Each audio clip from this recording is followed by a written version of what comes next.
ओम तत्पुरुषाय विद्महे महादेवाय धीमहि तन्नो रुद्रः प्रचोदयात्। हरे कृष्णा। आप सभी का दिन शुभ और मंगलमय हो। आज 25 अगस्त है और दिन सोमवार का है। आज भाद्रपद माह के शुक्ल पक्ष की द्वितीया तिथि है। आज के दिन भगवान शिव और माता पार्वती का विधि विधान से पूजा करें और पूजा के साथ में सोमवार व्रत कथा अवश्य सुनें। भगवान भोलेनाथ का ध्यान करते हुए आप सब इस कथा को सुनिए।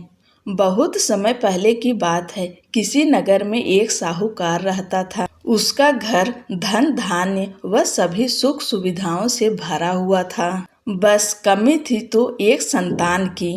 संतान पाने के लिए साहूकार हर सोमवार को उपवास रखता था और शिव मंदिर जाकर पूरी आस्था से शिव पार्वती की पूजा अर्चना करता था। उसकी अटूट शक्ति से माँ पार्वती प्रसन्न हुई और भगवान शिव से निवेदन करने लगी, हे स्वामी, आप तो अपने भक्त की पुकार शीघ्र सुन लेते हैं। कृपया साहूकार पर भी दया करें और उसकी मनोकामना पूर्ण करें। माता पार्वती की विनती सुनकर भगवान शिव कहने लगे, हे देवी, हर प्राणी को अपने अच्छे बुरे दोनों कर्मों का फल भोगना ही पड़ता है।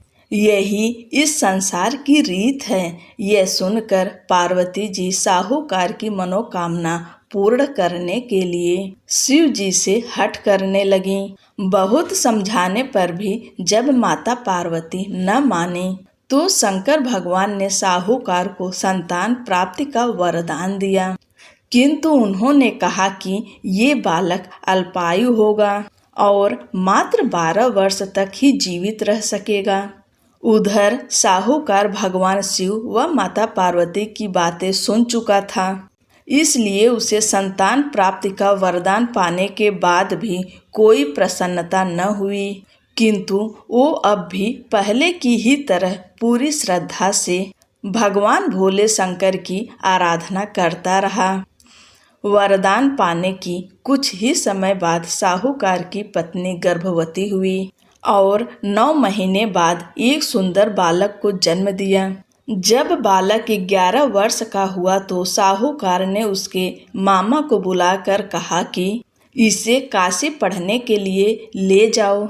तुम लोग रास्ते में यज्ञ व दान पुण्य करते हुए जाना। ये कहकर साहूकार ने उन्हें खूब धन देकर विदा किया। इधर काशी प्रस्थान के बाद मामा भांजे एक गांव से गुजर रहे थे।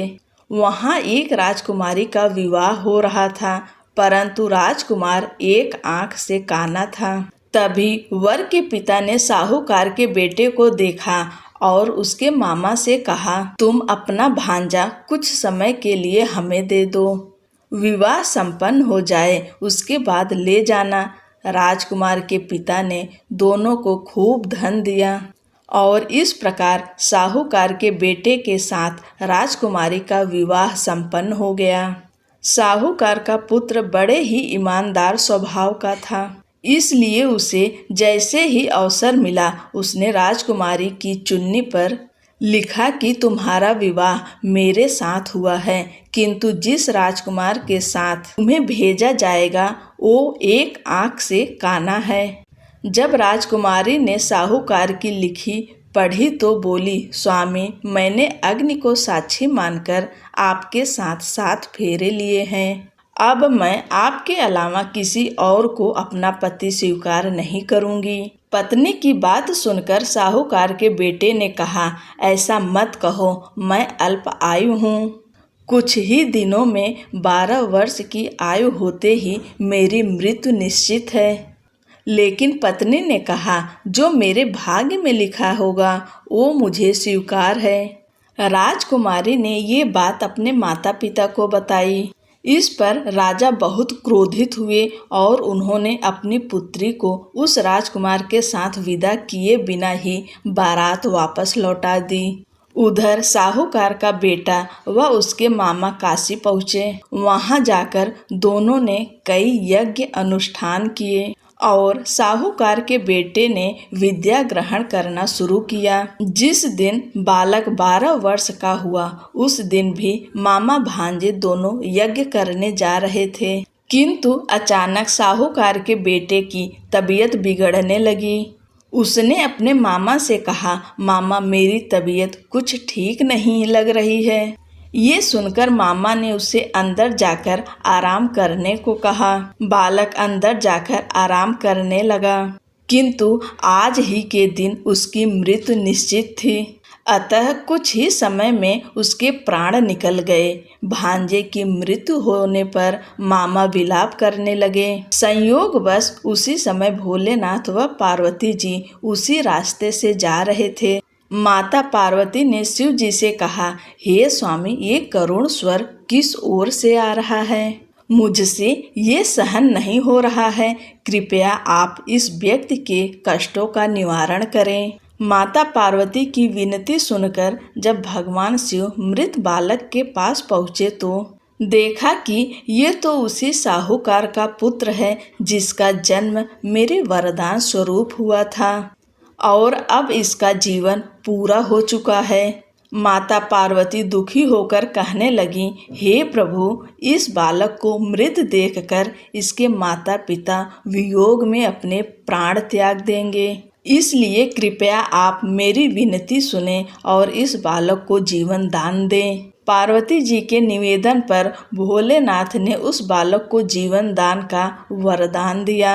शंकर जी के आशीर्वाद स्वरूप बालक फिर से जीवित हो गया। उसने अपनी शिक्षा पूरी की और अपने मामा के साथ नगर लौट पड़ा। दोनों चलते चलते उस नगर में पहुँचे जहाँ राजकुमारी के साथ बालक का विवाह हुआ था। वहाँ पहुँचकर उन्होंने एक यज्ञ का आयोजन किया जिसमें उस नगर के राजा यानी राजकुमारी के पिता भी शामिल हुए। उन्होंने साहूकार के बेटे को देखते ही पहचान लिया और महल में ले जाकर उसका खूब आदर सत्कार किया। इसके बाद राजा ने अपनी पुत्री को बालक के साथ विदा कर दिया। इधर साहूकार पति पत्नी कई दिनों से भूखे प्यासे रहकर बेटे के वापस आने की राह देख रहे थे। उन्होंने निश्चय किया था कि यदि उनके बेटे की मृत्यु हो जाएगी तो वो भी प्राण त्याग देंगे। लेकिन उसी रात भगवान भोलेनाथ साहूकार के सपने में आए और कहा, हे साहूकार, मैंने तेरे सोमवार के व्रत करने और व्रत कथा सुनने से प्रसन्न होकर तेरे पुत्र को पुनः जीवन दान दे दिया है। बेटे के जीवित होने का समाचार पाकर दंपत्ति बहुत खुश हुए और भगवान भोलेनाथ माँ पार्वती को बारंबार प्रणाम किया। भगवान जैसे साहूकार की इच्छा पूरी की है वैसे ही कहानी कहने, सुनने व हुंकारा भरने वाले सभी की इच्छाएं पूरी करें। बोलो शंकर भगवान की जय, माता पार्वती की जय।